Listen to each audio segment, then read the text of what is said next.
اعوذ باللہ من الشیطان الرجیم، بسم اللہ الرحمن الرحیم۔ بابر وائس کے پیارے ناظرین، السلام علیکم ورحمۃ اللہ وبرکاتہ۔ آدم علیہ السلام کو جب جنت سے زمین پر منتقل کیا گیا، یعنی جنت سے نکالا گیا، زمین پہ اتارا گیا، تو لکھا یہ ہے کہ آدم علیہ السلام جو وہاں سے چلنے لگے ہیں تو انہوں نے وہاں سے وہ حجر اسود کو اٹھا لیا۔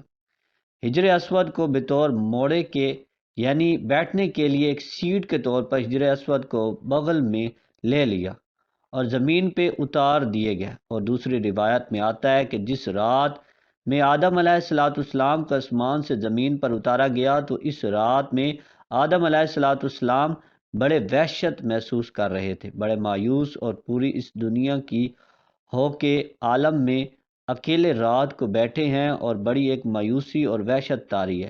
اسی رات میں اللہ تبارک و تعالیٰ نے جنت کے دو جواہر، یعنی ایک حجر اسود اور دوسری مقام ابراہیم، یہ دو پتھر اللہ تبارک و تعالیٰ نے اس رات میں آدم علیہ السلام کے ساتھ اتار دیے۔ جب صبح کی روشنی پھیلی ہے تو آدم علیہ السلام نے اپنے پاس یہ دونوں پتھر پڑے دیکھے، پہچان گیا کہ یہ تو جنت کے میرے ساتھی ہیں، کہ جنت کے جواہرات میں سے آپ نے دونوں کو لے کے سینے سے لگا کے ان کو بغل گیر ہو گئے۔ اس سے تسکین حاصل کرنے لگے کہ یہ وہ جنت کا ایک سامان میرے ساتھ آ گیا ہے۔ اس طریقے سے اللہ نے ان دونوں پتھروں کو زمین پر اتارا۔ اور عجیب بات ہے کہ ایک حدیث میں آتا ہے کہ آدم علیہ السلام جو حجر اسود لے کر آئے تھے، اصل میں حجر اسود ایک فرشتہ تھا۔ جب آدم علیہ السلام کو جنت میں اللہ تبارک و تعالیٰ نے آباد کیا، ایک فرشتے کی نگرانی لگا دی تھی کہ آدم علیہ السلام کی نگرانی کرے۔ ان تمام کی تمام جنتی ان کے لیے مباح ہے، لیکن یہ جو ایک درخت ہے، اس درخت کے کھانے سے ان کو منع کیا گیا ہے، تو تم ان کی نگرانی کرتے رہو، کہیں آدم علیہ السلام اس درخت کا پھل نہ کھائیں۔ چنانچہ یہ فرشتہ جو ہے وہ آدم علیہ السلام کی نگرانی کرتا رہا، تو آدم علیہ السلام بھی محتاط رہے اور جنت کے اندر وقت گزرتا رہا۔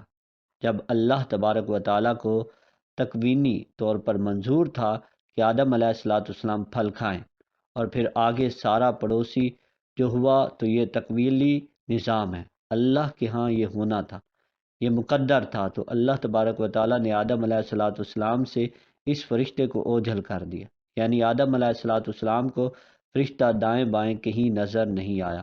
تو جب یہ آدم علیہ السلام کو پھل کھانے کا موقع آیا تو انہوں نے آگے بڑھ کے اس پھل کو کھا لیا۔ جیسے ہی پھل کھایا تو اللہ تبارک و تعالیٰ کے ہاں ظاہر ہے کہ ایک خاص قسم کا غضب نازل ہوا کہ یہ تو تمہیں منع کیا گیا تو کیوں کھایا۔ تو اسی ہیبت اور دبدبے کے عالم میں اللہ تبارک و تعالیٰ نے اس فرشتے کی طرف دیکھا۔ جب اس ہیبت کے عالم میں اس فرشتے کو دیکھا تو فرشتہ خوف سے پتھر بن گیا اور وہ حجر اسود کی شکل کے اندر قائم ہو گیا، اور جس کو آدم علیہ السلام زمین پہ لائے۔ اس کی تائید ایک دوسری صحیح حدیث یہ ہوتی ہے کہ نبی کریم صلی اللہ علیہ وآلہ وسلم فرماتے ہیں کہ کل روز قیامت میں جب حجر اسود میدان حشر میں آئے گا تو اس کے دو کان ہوں گے، اس کی دو آنکھیں ہوں گی، اس کی زبان ہوگی، باقاعدہ ہاتھ ہوں گے، گویا کہ پورے ہاتھ پیر کے ساتھ یہ میدان حشر کے اندر پہنچے گا۔ اور ساتھ ہی نبی صلی اللہ علیہ وآلہ وسلم نے فرمایا، کیونکہ حجر اسود اصل میں ایک فرشتہ تھا، وہاں اللہ تبارک و تعالیٰ دوبارہ اس کو انہی اعضاء کے ساتھ ظاہر کر دیں گے، اور وہاں پہنچ کر پھر دنیا کے اندر ان کو بوسہ کرنے والے جو لوگ ہیں ان کے حق میں گواہیاں دیں گے۔ تو معلوم ہوا کہ حجر اسود ایک فرشتہ ہے کہ دنیا کے اندر جو لوگ ہیں جو اس کو بوسہ دیتے ہیں، اور وہ تختی پر نوٹ ہو جاتا ہے کہ اس آدمی نے مجھے بوسہ دیا، اس کے گناہ معاف کر دیے گئے ہیں۔ تو کل روز قیامت میں وہ اس کی گواہی دے گا۔ اور مزے کی بات ہے کہ دنیا کے اندر ایک بہت بڑے محدث گزرے ہیں، وہ یہ کہتے ہیں کہ میں مکہ کے اندر حرم میں حجر اسود کے قریب، کعبہ کے قریب ایک عرصہ تک رہا، تو میں نے ایک مرتبہ عجیب منظر دیکھا کہ یہ حجر اسود وہاں سے نکلا، حجر اور اس کے دونوں ہاتھ تھے، پیر تھے، اس کے کان اور پوری ایک انسانی شکل میں نکلتا ہے۔ وہ نکلا اور کافی دور تک ٹہلتا ہوا اور دوبارہ وہ اسی جگہ قائم ہو گیا اور اسی طرح پتھر کی شکل اختیار کر دی۔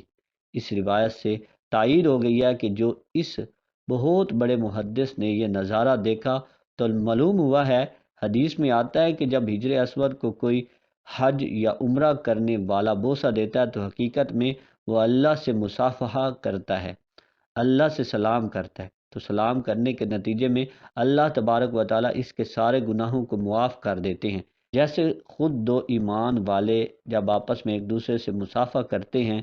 حدیث میں آتا ہے کہ ان دونوں کے الگ ہونے سے پہلے، ان کے مصافحے الگ ہونے سے پہلے اللہ گناہ معاف کر دیتے ہیں۔